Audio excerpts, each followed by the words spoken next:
네, 우리 오늘도 수요 사경에 나오신 여러분들을 환영하고 축복합니다. 지금 날씨가 참 많이 무덥죠. 덥기만 하면 모르겠는데 장마 기간이라 비가 왔다가 말았다가 하면서 습도가 높아서 그런지 더 지치고 힘들고 그런 날들인 것 같습니다. 우리 무더위와 장마 중에도 이 저녁에 또 말씀의 자리로 나오신 여러분들이 참 귀하다 생각됩니다. 우리 서로 힘내시라고 격려하면서 인사할 텐데 이렇게 같이 인사하겠습니다. 잘 오셨습니다. 교회가 가장 시원합니다. 여러분 시원하시죠? 예.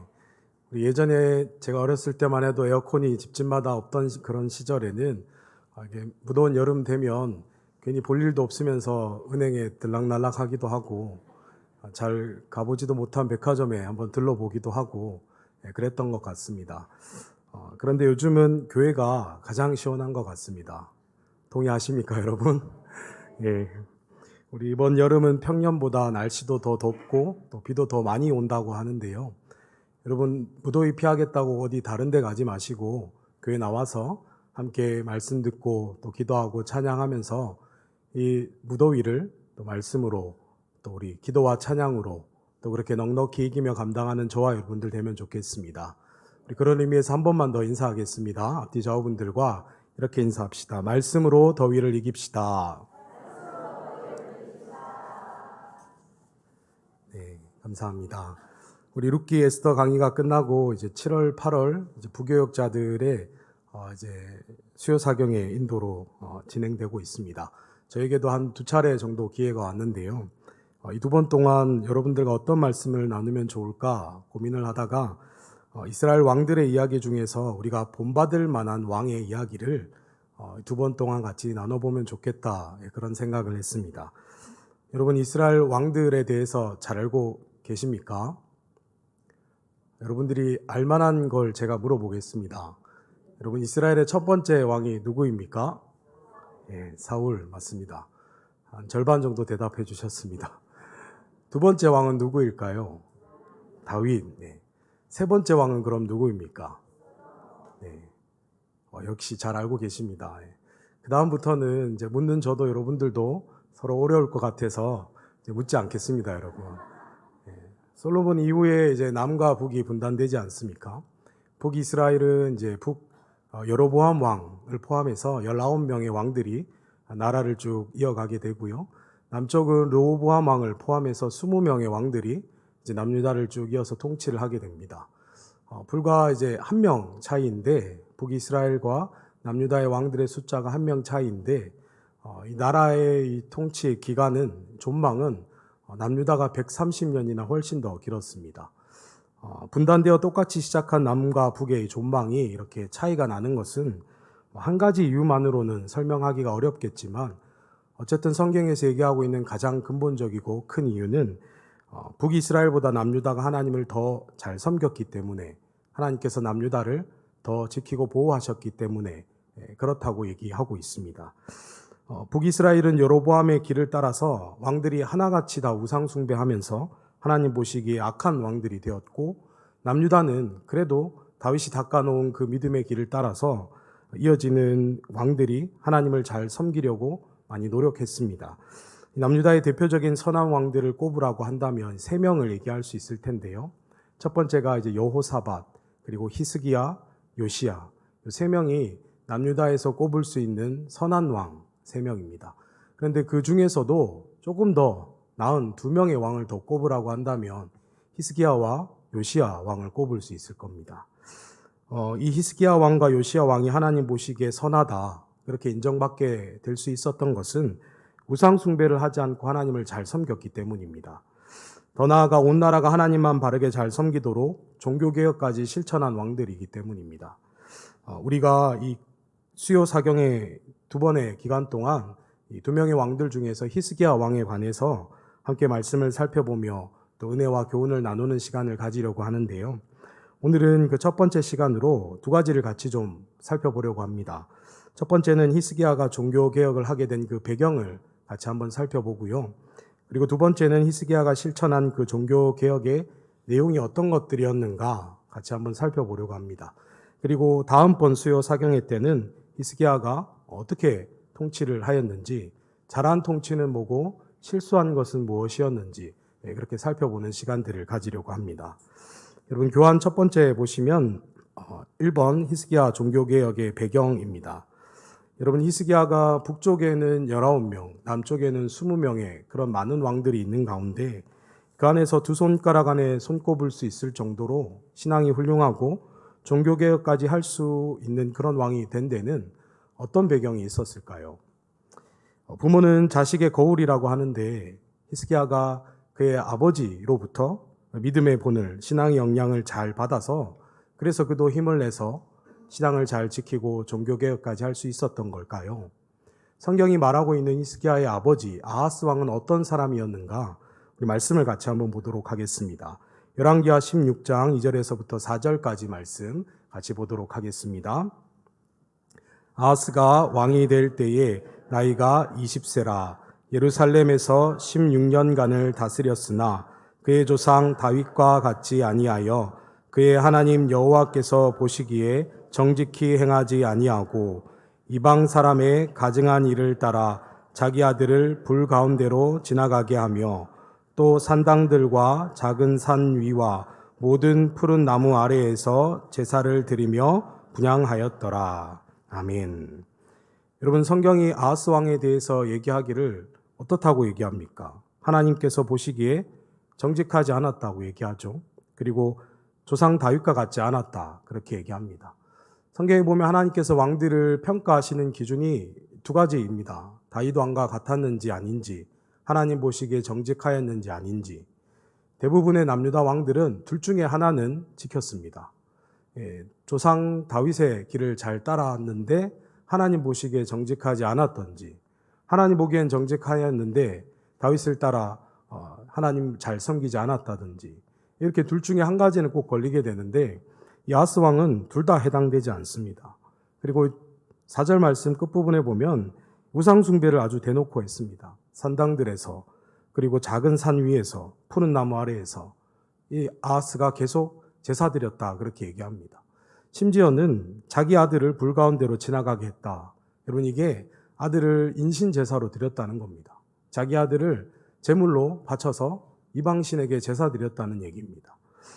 여러분, 이 아하스가 이런 왕이었는데 히스기야가 자기 형제를 아버지가 제물로 제사 드리는 그런 것을 보면서 아버지에게서 무엇을 배울 수 있었겠습니까?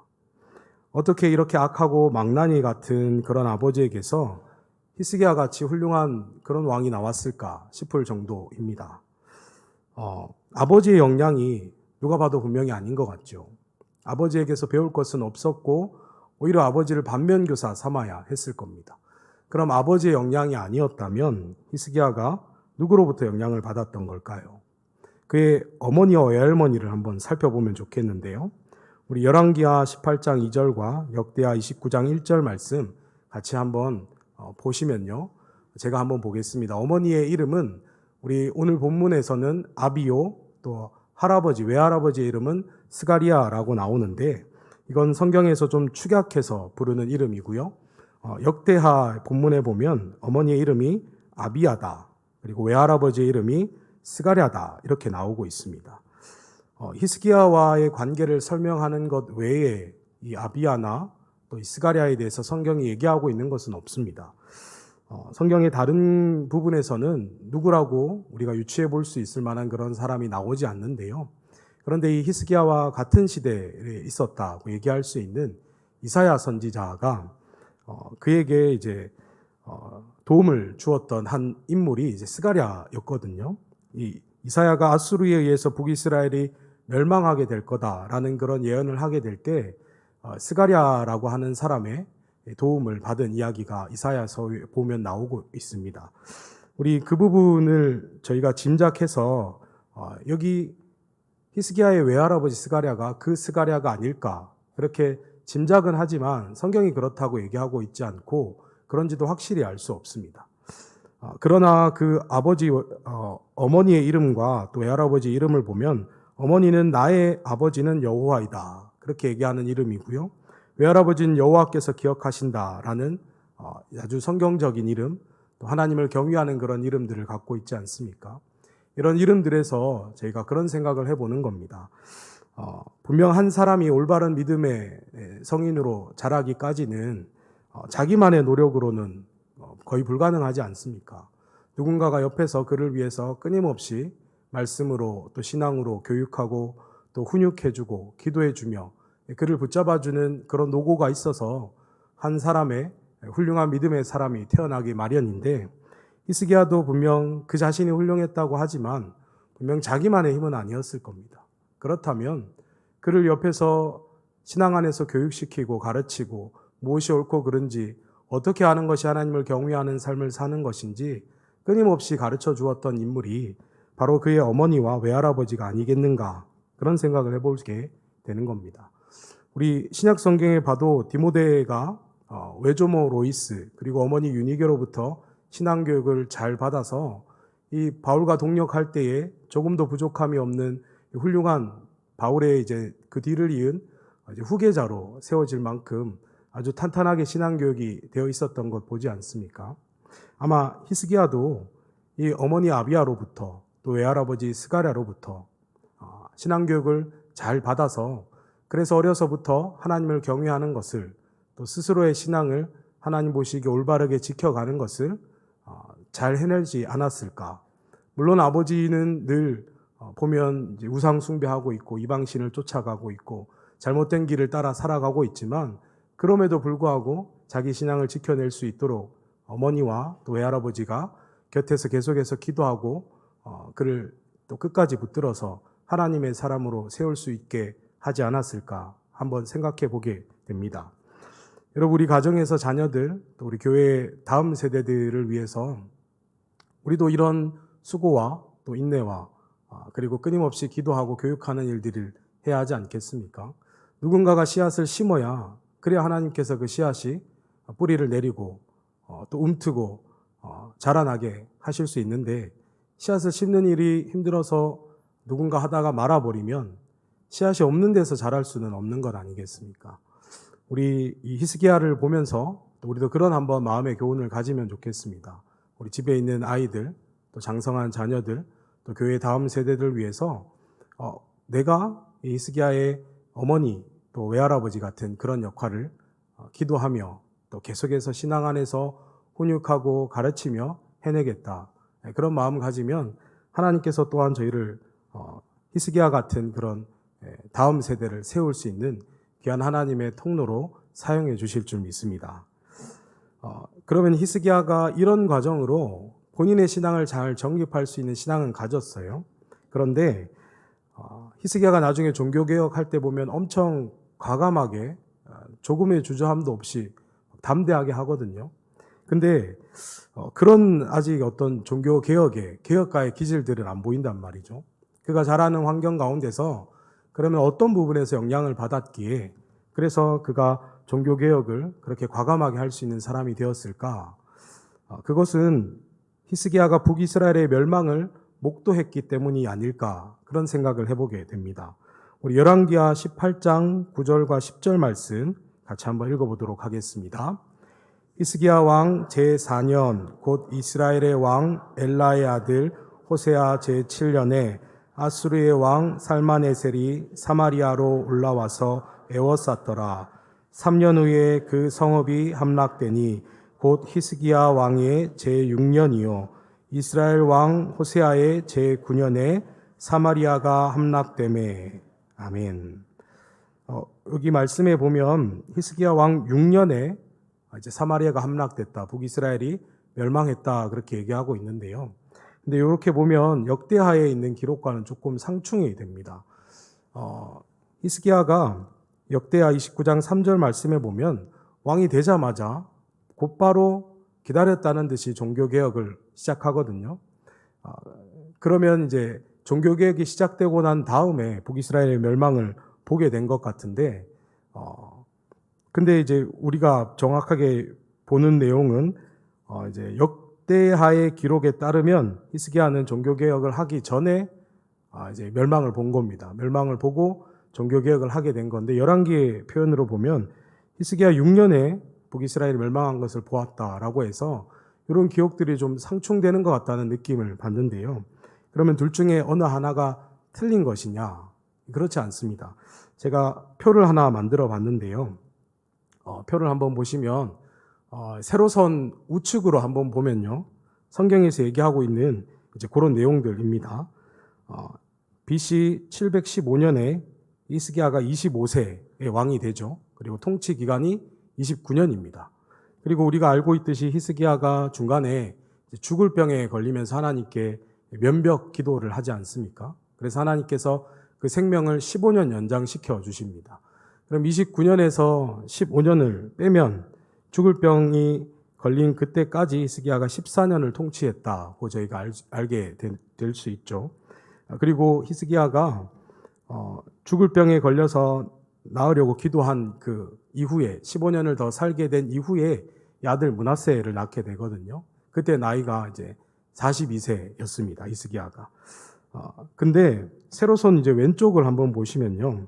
히스기야가 원래 혼자 통치를 시작한 것은 25세 때 29년간 통치를 하게 되는 건데, 그런데 사실은 그보다 좀 앞서서 아버지 아하스와 함께 공동 통치를 하는 기간들이 좀 있었습니다. 그게 13년이 되었거든요. 아버지와 공동 통치를 시작한 게 이제 12살 때였고요. 그리고 그로부터 이제 6년 뒤에 BC 722년에 북이스라엘이 멸망하던 그때에 히스기야가 아버지와 함께 공동 통치를 시작한 지로부터는 6년이 되게 되는 겁니다. 이렇게 저희가 표로 이해를 해보면 히스기야가 아버지와 함께 12살 때부터 공동 통치를 이제 왕으로서 어떤 자질들 또 이런 것들을 배우는 시간이 되었겠죠. 통치를 시작했습니다. 그로부터 6년 뒤에 여전히 그가 아직 어렸을 때 18살 때 북이스라엘이 멸망하는 것을 보게 된 겁니다. 멸망하는 것을 보고 히스기야가 하나님께서 세우신 나라인데도 형제 나라인 저 북이스라엘이 하나님을 잘 섬기지 않았다고 멸망되게 되는구나. 충격을 받지 않았겠습니까? 그러면서 그 나라를 반면교사 삼게 됐을 겁니다. 그래서 히스기야가 이제 그가 통치를 혼자서 시작하게 되는 BC 715년에 25살 때부터는 하나님 앞에 정말로 열과 성을 다해서 하나님 한 분만을 섬기며 종교개혁을 하고 온 나라가 하나님을 잘 섬기는 그런 나라가 될 수 있도록 최선을 다해서 그렇게 나라를 통치했던 거라고 저희가 그렇게 보면 좋을 것 같습니다. 히스기야는 아버지 아하스와 공동 통치를 시작한 이후 6년째 북이스라엘의 멸망을 보았고, 그로부터 내가 이대로 아버지가 하는 대로 그냥 대충 나도 저렇게 살거나 조금 내가 마음이 여리게 사람들한테 미안해서 개혁을 일삼지 못하고 이렇게 되면 우리도 저 북이스라엘처럼 망할 수 있겠구나 하는 것들을 반면교사 삼고는 그때부터 자신이 남유다의 왕이 되면 무엇을 개혁해야 할까 고민하였을 겁니다. 그런 시간들이 있었기에 히스기야가 왕이 되자마자 주저하지 않고 조금의 지체도 없이 종교개혁을 행할 수 있었던 것이죠. 여러분, 히스기야의 종교개혁의 배경에는 이런 내용들이 있다는 것을 우리가 한번 생각해 보시고 우리 교환을 한번 넘기시면, 그러면 히스기야가 이제 정말로 하나님께서 부르신 자리에 왕이 되어서 나라를 어떻게 다스려 가는가, 어떤 종교개혁을 행했는가를 한번 같이 살펴보도록 하겠습니다. 히스기야의 종교개혁의 내용은 크게 4가지인데요. 첫 번째는 산당을 제거한 것이었습니다. 여러분, 산당은 히브리 말로 이제 바마라고 하는데요. 말 그대로 신에게 제사 드리는 곳이 산당입니다. 처음에 산당들은 주로 산의 높은 곳에 그렇게 만들어졌는데요. 시간이 지나면서 꼭 높은 산의 자리가 아니더라도 평지나 어디든 자기 집에서도 산당이 있을 수 있는 그런 시대가 나중에 되게 됩니다. 여러분, 하나님께서는 이스라엘 백성들에게 너희가 가나안 땅에 들어가면 산당을 먼저 없애라 그렇게 말씀하셨는데, 이스라엘 백성들이 이것을 지켰을까요? 못 지켰을까요? 네, 못 지켰습니다. 실패하고 맙니다. 하나님께서 이스라엘 백성들에게 산당을 제거하라고 말씀하신 이유는 산당에서 하나님께 예배를 드리게 되면 종교가 혼합되게 되면서 신앙이 왜곡되기 때문입니다. 여러분, 우리나라에도 절에 가면 이렇게 멋진 이렇게 대웅전도 있고 절에 곳곳이 있으면서 근데 뒤쪽에 한편에 가면 칠성당이라는 이런 곳도 있지 않습니까? 칠성당은 원래 이 불교의 그런 문화가, 그런 종교가 또 그런 신앙이 아니죠. 원래 우리나라에 있던 이렇게 북두칠성을 향해서 냉수 떠다 놓고 이렇게 빌면서 기도하던 그것이 이제 나중에 이 불교의 문화 안에 같이 들어가게 되면서 절 안에도 칠성당이라는 곳이 함께 존재하게 돼버린 겁니다.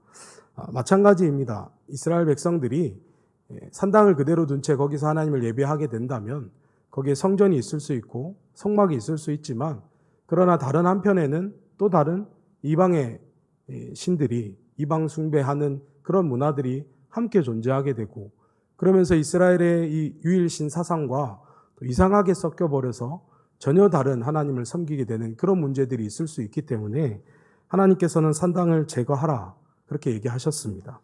그러나 성공하지 못했죠. 이게 나중에 솔로몬이 성전을 짓기까지 계속해서 이어지게 됩니다. 하나님께서 솔로몬의 성전이 지어지기 전까지 이런 상황들을 어느 정도 조금 용인은 하셨어요. 그래서 솔로몬이 기브온 산당에서 1000번째 제사를 드렸을 때 기브온 산당에서 드린 그 1000번째를 하나님께서 받으십니다.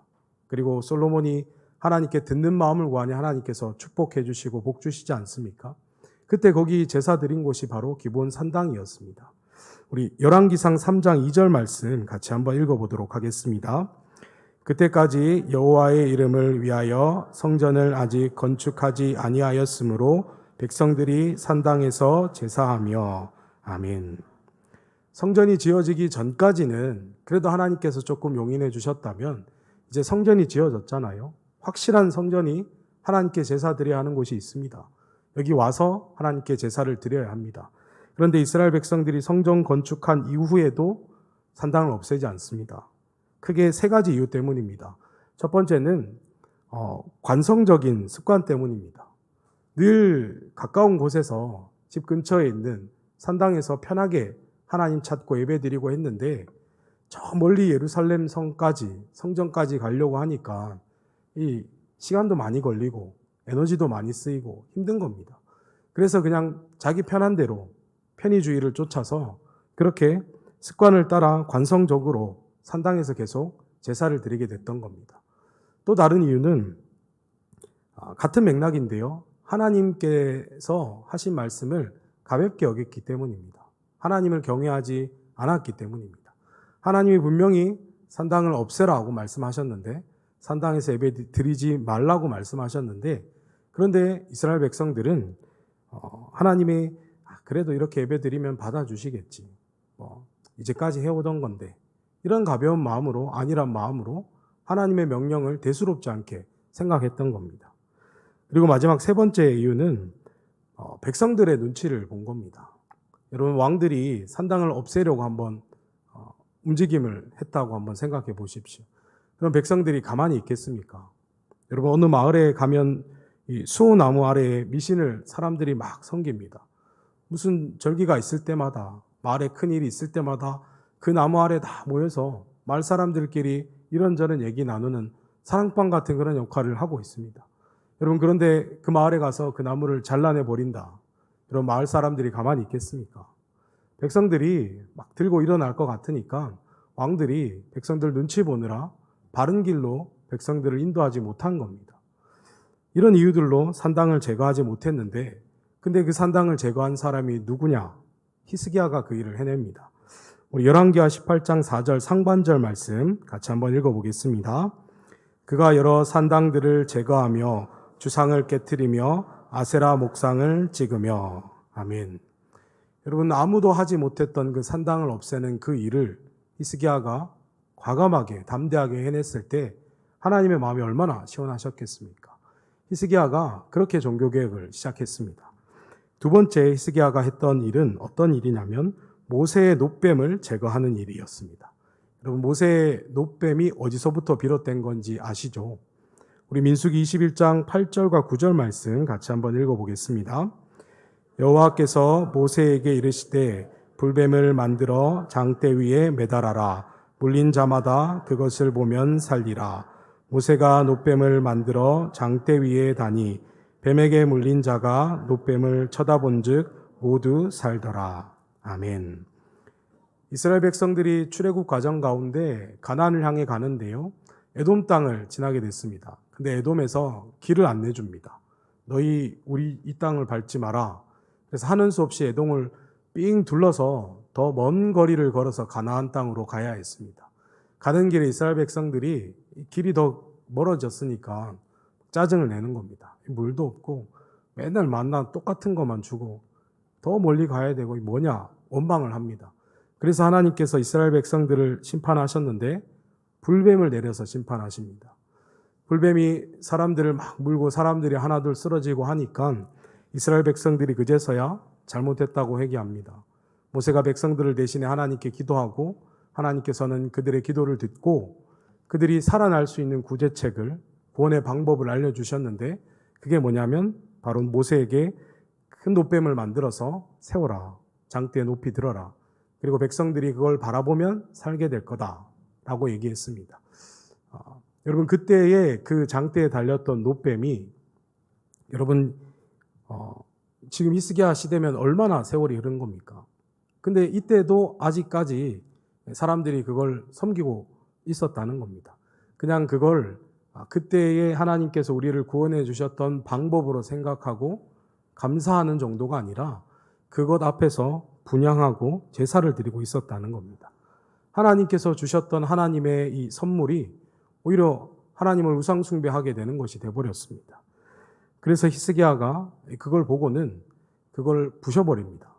그리고는 그걸 뭐라고 부르냐면 느후수단이라고 부릅니다. 느후수단은 놋조각이라는 뜻입니다. 사람들이 막 섬기고 그 앞에서 제사 드리는 그 불뱀 형상을 띤 그 놋을 히스기야가 부셔버리고는 야 이거 놋조각에 불과한 거다. 아무런 힘도 없고 능력도 없다. 이걸 구원의 방법으로 사용해 주신 하나님을 섬겨야지 왜 너 이거 붙잡고 있느냐라고 그렇게 부셔버린 거죠. 여러분 그때의 사람들이 저거 잘못 건들면 안 될 텐데 저러다가 저주받으면 어떡하냐 그런 얘기 왜 히스기야에게 안 했겠습니까? 그러나 히스기야는 조금의 망설임도 없이 주저하지 않고 하나님이 아닌 다른 것들을 섬기는 것들을 다 부셔버립니다. 설령 그것이 하나님께서 주셨던 과거의 구원의 방법이었다고 할지라도 히스기야는 그것까지도 부셔버리고 온 백성들이 하나님을 한 분만을 경외하고 또 신앙할 수 있도록 합니다. 세 번째 히스기야의 종교개혁 내용입니다. 세 번째는 히스기야가 성전을 정화하고 제사를 회복한 일을 했습니다. 여러분 히스기야의 아버지 아하스가 그냥 하나님을 떠나서 우상을 숭배했던 것뿐만이 아니라요. 놀라지 마십시오. 성전을 그냥 문 닫아 버렸습니다. 성전 안에 있는 기물들을 모아서 다 부시고 망가뜨려 버리곤요.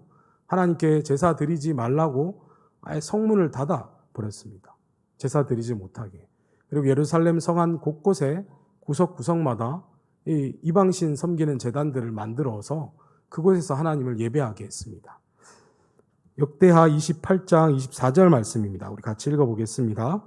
아하스가 하나님의 전의 기구들을 모아 하나님의 전의 기구들을 부수고 또 여호와의 전 문들을 닫고 예루살렘 구석마다 제단을 쌓고 아멘.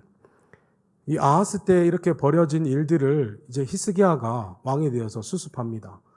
여러분 어떻게 합니까? 성전 문을 다시 열어야 하지 않겠습니까? 성전 안에 부서졌던 것들을 다시금 기구들을 마련하고 제자리에 놓고 하나님께 예배드리고 제사 드릴 수 있도록 이제 성전을 정화시키는 일을 히스기야가 제사장들과 레위인을 통해서 하기 시작합니다. 그 이야기가 역대하 29장 18절과 19절 말씀인데요. 같이 읽어보겠습니다. 우리가 여호와의 온 전과 번제단과 그 모든 그릇들과 떡을 진설하는 상과 그 모든 그릇들을 깨끗하게 하였고 또 아하스 왕이 왕위에 있어 범죄할 때에 버린 모든 그릇들도 우리가 정돈하고 정결하게 하여 여호와의 제단 앞에 두었나이다 하니라. 아멘. 이제 히스기야가 성전을 원상복구시킨 겁니다. 망가졌던 성전을 다시 정화시켜서 하나님께 예배드릴 수 있는 장소로 드디어 회복시켰습니다. 회복시키면 이제 어떻게 하겠습니까? 여기서 그동안 하나님께 드려지는 제사들 멈췄던 것들 다시 시작해야 하지 않겠습니까? 히스기야가 이제 백성들에게 우리가 하나님 앞에서 정결하고 깨끗하게 되었으니 제사를 드리자, 제물을 갖고 와라. 그리고는 이 문 닫았던 성전을 다시금 가동시키기 시작합니다. 우리 역대하 29장 31절이 그 내용인데 같이 읽어보겠습니다. 이에 히스기야가 말하여 이르되 너희가 이제 스스로 몸을 깨끗하게 하여 여호와께 드렸으니 마땅히 나와 제물과 감사 제물을 여호와의 전으로 가져오라 하니 회중이 제물과 감사 제물을 가져오되 무릇 마음에 원하는 자는 또한 번제물도 가져오니 아멘. 그동안은 이 예루살렘에 이 성전의 문이 닫혔고 하나님을 향해 드리는 제사들은 멈췄습니다. 연기가 계속 나지만 그건 하나님을 위한 제사가 아니었습니다. 그러나 히스기야는 성전을 정화시키고 그곳에서 이방신에게 드려지던 모든 제사를 다 멈춰버리고 하나님을 향해서 향기나는 제사를 드렸습니다. 하나님께서 아마 그 제사를 받으시며 엄청 기쁘고 행복하셨을 것 같습니다. 마지막 네 번째 히스기야의 종교개혁은 유월절을 회복하는 것이었습니다. 여러분, 이 유월절이 이스라엘 백성들이 출애굽하는 그 사건을 기념하고 계속해서 기억하는 신앙의 절기 아닙니까? 이게 사사시대에도 왕정시대에도 있었습니다. 있긴 했으나 간간히 존재했고 또 하나님을 잘 섬기지 않는 사람이 지도자가 되거나 하면 지켜지지 못할 때도 많았습니다. 그런데 히스기야는 이 유월절을 성대하게 하나님 보시기에 회복하는 일을 합니다. 우리 역대하 30장 1절에서부터 3절까지 말씀인데요. 우리 말씀 같이 한번 읽어보겠습니다. 히스기야가 온 이스라엘과 유다의 사람을 보내고 또 에브라임과 므낫세에 편지를 보내어 예루살렘 여호와의 전에 와서 이스라엘 하나님 여호와를 위하여 유월절을 지키라 하니라. 왕이 방백들과 예루살렘 온 회중과 더불어 의논하고 둘째 달에 유월절을 지키려 하였으니 이는 성결하게 한 제사장들이 부족하고 백성도 예루살렘에 모이지 못하였으므로 그 정한 때에 지킬 수 없었음이라. 아멘. 여러분, 유월절이 며칠인지 아세요? 유월절이 이스라엘력으로 1월 14일이거든요. 여러분, 히스기야가 이제 자기가 왕이 되어서 첫날 첫 해에 이제 첫째 달부터 이제 개혁을 시작했습니다. 그런데 그 1월 1일에 그걸 시작했는데요. 근데 6월절이 14일이잖아요.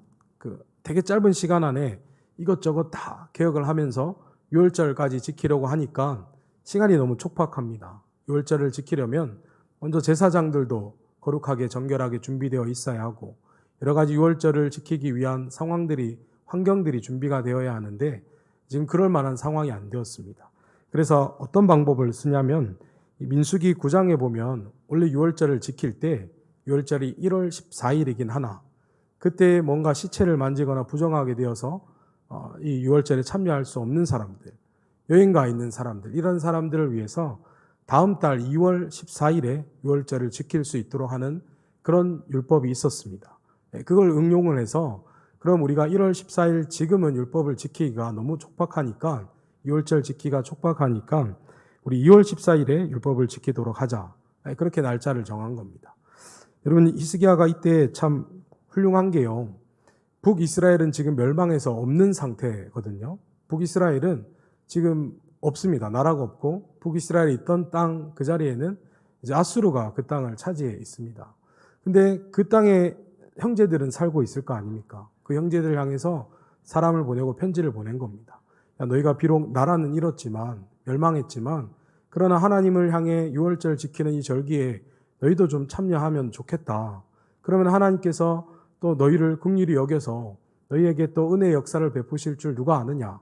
그러면서 함께 유월절을 지키자고 사람을 보내서 얘기하거든요. 근데 사람들의 반응이 어떤가 하면 차갑습니다. 히스기야의 부름에 응하지 않습니다. 물론 북쪽에서 내려온 사람들이 일부 있긴 했으나 대부분의 사람들은 이 오히려 끼워줘서 감사해야 할 것 같은데, 근데 히스기야의 그런 초청을 거절해 버립니다. 여러분, 이런 것들을 보면 멸망한 나라의 백성은 또 그 나름대로의 문제가 있고 이유가 있는 것 아닌가, 이런 생각도 해보게 됩니다. 여러분, 이렇게 히스기야가 유월절을 지키게 되는데요, 성대하게 한 달 뒤에 유월절을 잘 준비해서 유월절을 지키게 되는데 한 가지 문제가 생깁니다. 어떤 문제가 생기는지 우리 역대하 30장 18절에서부터 20절까지 말씀 같이 읽어보겠습니다. 에브라임과 므낫세와 이사갈과 스불론의 많은 무리는 자기들을 깨끗하게 하지 아니하고 유월절 양을 먹어 기록한 규례를 어긴지라. 히스기야가 그들을 위하여 기도하여 이르되 선하신 여호와여 사하옵소서.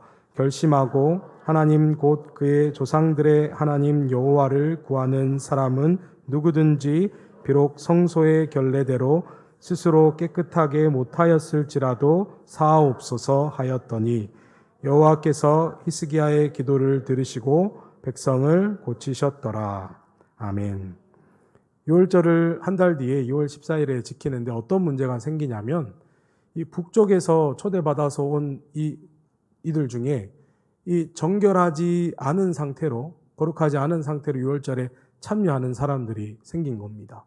여러분, 원래 유월절은 충분히 정결하게 하는 시간들을 가지고 거룩한 상태에서 하나님 앞에 나와서 이 절기에 참여를 해야 되는 건데, 근데 북이스라엘에서 온 사람들이, 여러분 안 그래도 북이스라엘은 하나님의 이 계명과 멀리 살던 사람들인데 뭘 알겠습니까? 그냥 부르니까 왔는데 준비는 안 되어 있고 참여는 해버렸고 문제가 생긴 겁니다. 그때 히스기야가 하나님께 기도하거든요. 하나님, 이들이 비록 결례를 지키지 못했습니다. 그러나 하나님, 이들의 마음을 기억해 주시고 용서해 주십시오. 그리고 이 절기에 참여할 수 있도록 허락해 주십시오. 기도했고 하나님께서 이 히스기야의 기도를 기쁘게 여기셨습니다. 여러분, 우리는 흔히 하나님의 율법을 1.1획이라도 어기면, 한 부분이라도 잘못되면 큰 문제가 나는 것처럼 생각하지 않습니까? 우리 가끔 성경을 보다 보면 하나님께 범죄하고 범법했다고 그 자리에서 하나님께 심판받는 아간이나, 안 그러면 아론의 아들 나답과 아비후라든가 아나니아 삽비라든가 이런 이들을 보게 되면 하나님이 엄청 율법에 예민하고 무언가를 어겼을 때 아주 무섭게 단죄하는 그런 하나님으로 생각할 때가 많지만, 그러나 사실 하나님의 마음은 그렇지 않습니다. 하나님의 마음은 그 사람이 하나님을 향해 어떤 마음을 갖고 있는가, 또 그 율법의 정신을 충분히 잘 이해하고 하나님을 사랑하는 마음으로 지키려고 하는가, 하나님께서는 그것을 더 중요하게 보시는 하나님이십니다. 그래서 하나님께서는 이 율법의 조항이 잘못됐지만, 형식이 틀렸지만, 그러나 마음과 정성을 다해서 하나님을 사랑하는 마음으로 이 유월절을 회복하려고 하는 이들의 유월절을 기쁘게 받아주셨던 겁니다. 여러분, 우리도 하나님을 섬길 때 형식도 중요하고 때로는 어떤 모양도 중요하겠지만, 그러나 가장 중요한 것은 하나님께서 그 안에서 우리에게 받으시는 것은 하나님을 사랑하는 마음으로 우리가 하나님을 위해서 드리고자 하는 그 섬김의 마음을 하나님께서 보신다는 것을 꼭 기억하시면 좋겠습니다. 여러분, 이렇게 히스기야가 산당도 제거하고 모세의 노뱀도 제거하고 성전을 정화시키고 거기서 다시금 제사를 시작하고 그리고 유월절을 회복하는 이런 종교 개혁들을 행했습니다. 여러분, 마지막으로 우리가 히스기야가 자기 신앙을 바르게 세우고 또 이 종교 개혁을 실천할 수 있었던 나름의 비결이 무엇인가 한번 살펴보고 마무리하려고 하는데요. 여러분, 열왕기하 18장 6절 말씀 우리 같이 한번 보도록 하겠습니다. 함께 보겠습니다. 곧 그가 여호와께 연합하여 그에게서 떠나지 아니하고 여호와께서 모세에게 명령하신 계명을 지켰더라. 아멘. 여러분, 이 히스기야가 하나님의 이 명령한 이 명령을 따라서 자기 신앙을 잘 지킬 뿐만 아니라 종교개혁을 완수해낼 수 있었던 데는 그가 하나님께 연합한 사람이었기 때문입니다. 여러분, 이 성경에서 말하는 연합하다는 것은 다바크라는 말인데요. 그 의미가 집착하다 그리고 달라붙다라는 그런 의미를 담고 있습니다. 근데 그냥 집착하고 달라붙는 정도가 아니라요. 그냥 이 두 가지 물체를 붙여놓고 그리고는 이게 붙었다고 얘기하는 게 아니라, 여러분, 우리 뼈에 살이 덮여져 있고 그 위에 피부가 덮여 있듯이 여러분, 이거 분리해낼 수 있습니까? 안 되잖아요. 얼기설기 얽혀서 분리해낼 수 없을 만큼 그렇게 붙어 있는 것을 연합했다라고 얘기하거든요. 히스기야가 하나님께 그냥 하나님 옆에 딱 그냥 붙은 정도가 아니라 아예 얼기설기 꼭 붙어서 달라붙어서 떼어낼 수 없을 만큼 그렇게 하나님께 붙들린 사람이었다는 얘기입니다. 여러분, 그랬기에 히스기야가 이런 어려운 상황 가운데서도 자기의 믿음을 지킬 수 있었고, 그리고 종교개혁까지 이루면서 이 무너져가는 남유다를 다시 한번 하나님 앞에서 바르게 세우는 그런 귀한 일에 하나님께 쓰임받을 수 있었는 줄 믿습니다. 여러분, 우리도 히스기야처럼 하나님께 이렇게 연합한 인생, 달라붙은 인생, 그런 인생 살 수 있기를 바랍니다. 그래서 여러분, 우리의 삶의 자리에서 환경 탓하지 마시고, 상황 탓하지 마시고, 그리고 남의 탓하지 마시고, 그리고 무엇보다 나이 탓하지 마시고, 여러분, 우리가 하나님께 잘 연합하기만 하면 하나님께서 우리를 필요한 곳에 알맞게 하나님의 영광을 위해서 사용해 주실 줄 믿습니다. 우리도 히스기야처럼 그런 인생 살겠습니다. 그런 마음으로 여러분, 오늘 수요사경회를 제가 마치도록 하겠습니다. 기도하도록 하겠습니다. 아버지 하나님, 감사합니다. 오늘 이 저녁 하나님께서 주시는 말씀을 통하여 히스기야의 종교개혁의 배경을 살펴보았고, 그리고 히스기야의 그 종교개혁의 내용에 대해서도 함께 살펴봤습니다. 하나님, 히스기야가 어려운 중에서도 스스로 믿음을 지킬 수 있는 훌륭한 믿음의 사람으로 자랐고, 그리고 자신뿐만 아니라 온 나라가 하나님 앞에서 바른 길 갈 수 있도록 과감하게, 담대하게 종교개혁을 할 수 있었던 데는 그 자신의 힘과 능력이 아니라 그가 하나님께 꼭 붙어 있었던, 하나님께 연합하였던 것 때문이었음을 말씀을 통해서 깨닫습니다. 하나님, 우리의 인생을 살아갈 때에 우리 자신을 과신하거나 스스로를 의지하는 그런 마음들을 하나님 앞에 겸손히 다 내려놓게 하시고, 하나님 앞에 어떻게든 더 깊이 연합할 수 있도록 우리 자신을 주께로 드릴 수 있게 하여 주시옵소서. 그럴 때 하나님께서 우리와 연합하신 그 하나님의 놀라운 힘과 능력으로 우리의 인생 가운데 하나님의 놀라운 일들을 이루실 줄 믿고, 또 우리의 삶이 하나님께 이 알맞은 곳에서 필요한 만큼 쓰임받는 그런 복된 인생 살도록 함께 해 주실 줄 믿습니다. 감사드리며 예수님의 이름으로 기도드립니다. 아멘.